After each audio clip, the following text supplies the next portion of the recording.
तारीख थी 31 दिसंबर 2021। दुनिया नई उम्मीद और जोश के साथ नए साल का जश्न मनाने की तैयारी में लगी थी। मुंबई की रहने वाली 19 साल की जाह्नवी कुकरेजा के लिए यह तारीख कुछ ज्यादा ही खास थी, क्योंकि इसी दिन उनके पापा का बर्थडे था। इसके अलावा 31 दिसंबर की ही रात जाह्नवी के कुछ बेहद ही क्लोज फ्रेंड ने रात में नए साल की पार्टी रखी थी। सब कुछ ठीक चल रहा था, मगर अचानक नई साल की पहली सुबह लगभग 5 बजे जाह्नवी के परिवार वालों को एक फोन कॉल आता है और सब कुछ बदल जाता है। पार्टी में जाह्नवी के साथ एक दिल दहला देने वाली घटना को अंजाम दिया गया था। जाह्नवी के शरीर पर 48 गहरे जख्म के निशान थे। उसकी खोपड़ी, जबड़े और रिब की हड्डी तक टूट गई थी।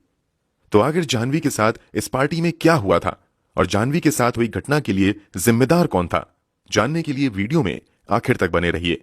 यकीन मानिए, पूरी कहानी सुनकर आपका कलेजा दहल जाएगा। ये कहानी भले ही जाह्नवी की है, मगर ये पूरी कहानी जानकर हम आप भी अपनी बहन बेटियों को अगली जाह्नवी बनने से बचा सकते हैं। अगर आप जाह्नवी कुकरेजा केस के बारे में थोड़ा बहुत जानते भी होंगे, तो आप अब तक सिर्फ वही कहानी जानते होंगे जो आपको मीडिया ने बताई है। लेकिन हम आपको मीडिया द्वारा बताई या बनाई कहानी के साथ साथ वो सच्चाई भी बताएंगे जो जाह्नवी की मां ने तथा पार्टी में मौजूद दोस्तों ने खुद बताया था। तो वीडियो में अंत तक जरूर बने रहें। यह कहानी मुंबई के खार इलाके में रहने वाली जाह्नवी कुकरेजा की है। जैसा कि वीडियो की शुरुआत में हमने बताया, 31 दिसंबर को जाह्नवी के पिता का बर्थडे था। इस मौके पर जाह्नवी ने घर में ही एक छोटी सी पार्टी रखी थी, जिसमें जाह्नवी के कुछ बचपन के दोस्त तथा उनके कुछ पड़ोसी शामिल हुए थे। इस पार्टी में शामिल होने वाले लोगों में जाह्नवी के दो बेहद ही खास दोस्त श्री जोग धनकर और दिया पदलकर भी शामिल थे। जाह्नवी के घर पर यह केक कटिंग लगभग 7 बजे हो गई थी। जाह्नवी का एक और दोस्त था, यश आहूजा, जो खार में स्थित भागवती हाइट्स बिल्डिंग में रहता था। यश ने अपने दोस्तों के साथ मिलकर भागवती हाइट्स बिल्डिंग में नए साल का जश्न मनाने के लिए एक पार्टी रखी थी, जिसमें जाह्नवी कुकरेजा, श्री जोग धनकर और दिया पदलकर समेत कुल 15 दोस्त शामिल हुए थे। प्लान के मुताबिक ये पार्टी 9 बजे शुरू होनी थी और लगभग 11 बजे तक चलनी थी। इसलिए 7 बजे केक काटने के बाद जाह्नवी अपने दोनों ही दोस्तों के साथ यश आहूजा की बिल्डिंग में आ जाती है। मगर यहां आकर पता चलता है कि कुछ कारणों से पार्टी का समय अब बदलकर रात के 11 बजे कर दिया गया है। इसलिए जाह्नवी वापस फिर अपने घर चली जाती है। घर पर कुछ देर रुकने के बाद जाह्नवी लगभग 11 बजे अपने दोस्तों के साथ पार्टी के लिए निकल जाती है। आप सोच रहे होंगे कि आखिर इतनी रात में जाह्नवी पार्टी में गई ही क्यों थी? तो बता दें, इस पार्टी में केवल 15 लोग ही शामिल हो रहे थे। उनमें से 5 लड़कियां तो जाह्नवी के ही अपार्टमेंट में रहती थीं। इसके अलावा श्री जोग धनकर और दिया पदलकर की जाह्नवी से जान पहचान लगभग 12 से 15 साल पुरानी थी, यानी ये सभी बचपन के दोस्त थे। इन सभी को जाह्नवी के माता पिता भी काफी अच्छे से जानते थे। वैसे भी मुंबई में 31 दिसंबर की रात लेट नाइट पार्टी कोई नई बात नहीं थी, इसलिए जाह्नवी अपने दोस्तों के साथ पार्टी में आ जाती है और एंजॉय करने लग जाती है। वैसे तो पार्टी 1 बजे तक ही खत्म हो जानी थी, मगर पार्टी कुछ लंबी चल जाती है। इस कारण जाह्नवी रात में वापस अपने घर नहीं जाती है। हालांकि इसी बीच लगभग 1:30 बजे के करीब जाह्नवी के पिता उसे फोन करते हैं, मगर उसका फोन बिजी आता है। इसके बाद वो फिर 2:30 बजे, यहां तक कि सुबह 3 बजे भी फोन करते हैं, मगर जाह्नवी फोन रिसीव नहीं करती है।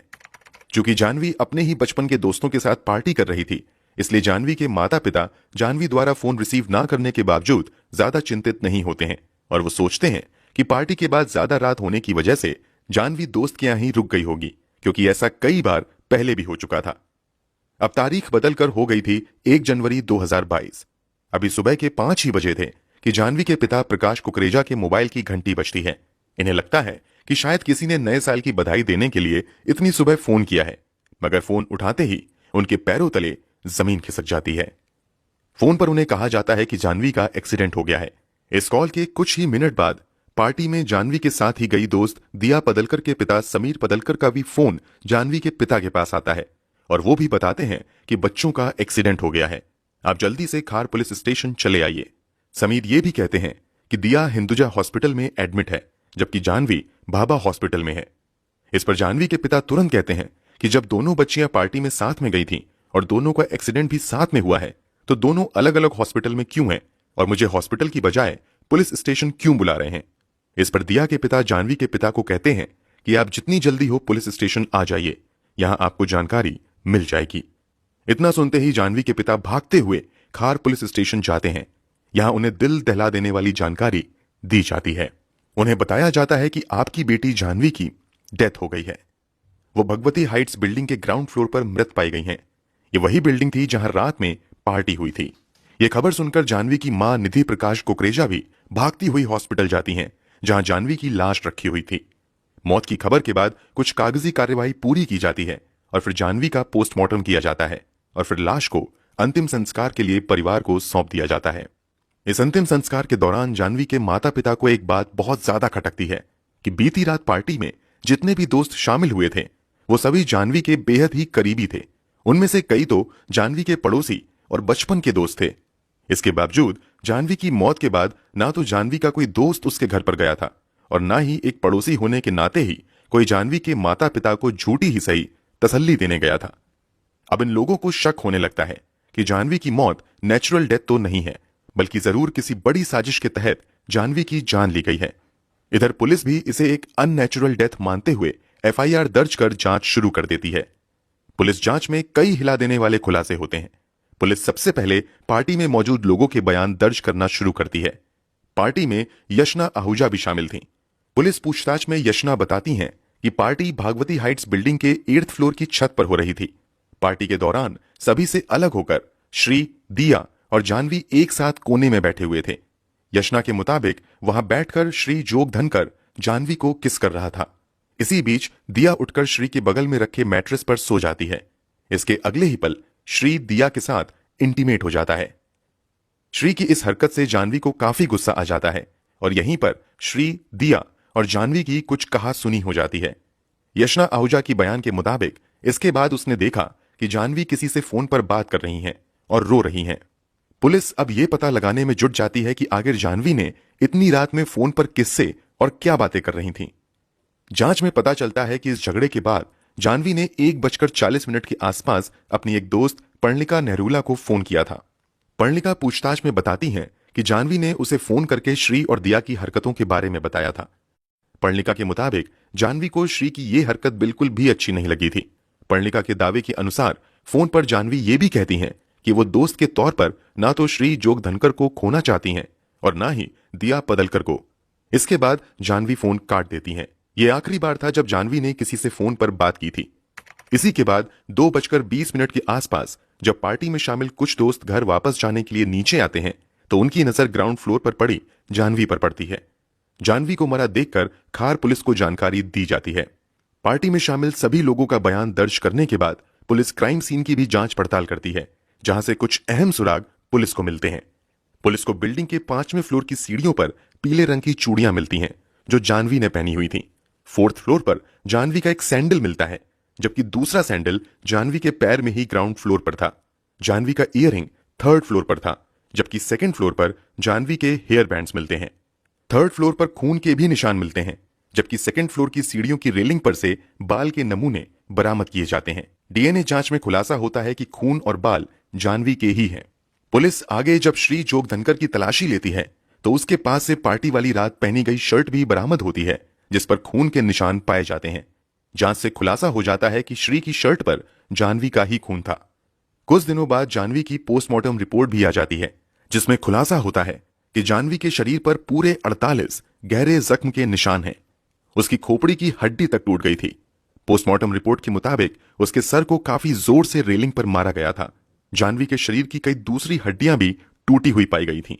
दोस्तों के बयान और जुटाए गए सबूत के आधार पर पुलिस इस पूरे मामले में श्री जोग धनकर और दिया पदलकर पर जानवी कुकरेजा की हत्या का मामला दर्ज करते हुए जांच आगे बढ़ाती है। कुछ और सबूत जुटा लेने के बाद इन दोनों को गिरफ्तार भी कर लिया जाता है। क्योंकि यह केस काफी सुर्खियां बटोर चुका था, इसलिए पुलिस तेजी से जांच करते हुए अप्रैल महीने में ही 600 पन्नों की चार्जशीट भी फाइल कर देती है।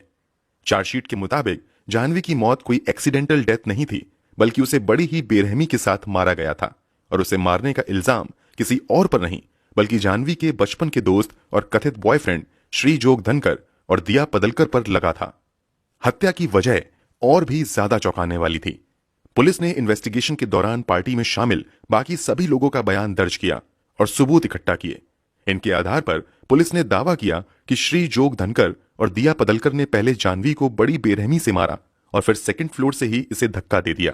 पुलिस के मुताबिक हत्या की वजह लव ट्रायंगल थी। जानवी के दोस्तों के दावे के अनुसार जानवी और श्री जोग धनकर एक दूसरे को पसंद करते थे। दूसरी तरफ दिया पदलकर भी जानवी की बेस्ट फ्रेंड थी, लेकिन जानवी के पीठ पीछे श्री ने दिया के साथ भी दिल लगी शुरू कर दी थी। इसलिए पार्टी के दौरान पहले तो श्री जानवी को किस करता है और बाद में अगले ही पल दिया के साथ अंतरंग हरकतें करने लगता है। ये बात जानवी को अच्छी नहीं लगती है और इसी बात को लेकर इन तीनों में काफी झगड़ा होता है। ये झगड़ा 8th फ्लोर से शुरू होता है, जो नीचे आते आते हाथापाई में बदल जाता है। पुलिस की रिपोर्ट के मुताबिक 5th फ्लोर पर आकर इन तीनों में हाथापाई की नौबत आ जाती है तथा दिया और श्री मिलकर जानवी को मारते हैं।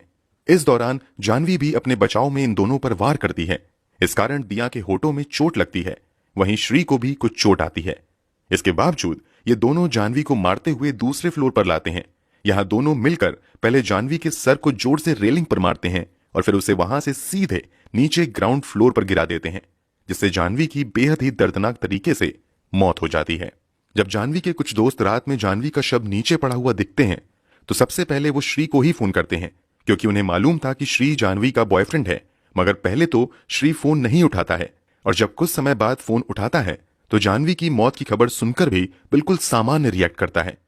जब पुलिस श्री जोग धनकर और दिया पदलकर को गिरफ्तार करके पूछताछ शुरू करती है तो ये दोनों जानवी की हत्या से इनकार करते हैं और पहले ही दिन से कहते हैं कि उस रात क्या हुआ था मुझे कुछ भी याद नहीं है, क्योंकि उस समय हम सभी नशे में थे। कमाल की बात तो यह है कि इस कथित हत्या को 1 साल होने को है, मगर अब तक श्री जोग धनकर और दिया पदलकर ने हत्या की बात नहीं कबूली है, बल्कि ये दोनों आज भी अपने उसी स्टैंड पर कायम हैं कि मुझे कुछ भी याद नहीं है। दूसरी तरफ पुलिस को आज तक एक भी आई विटनेस नहीं मिल पाया है।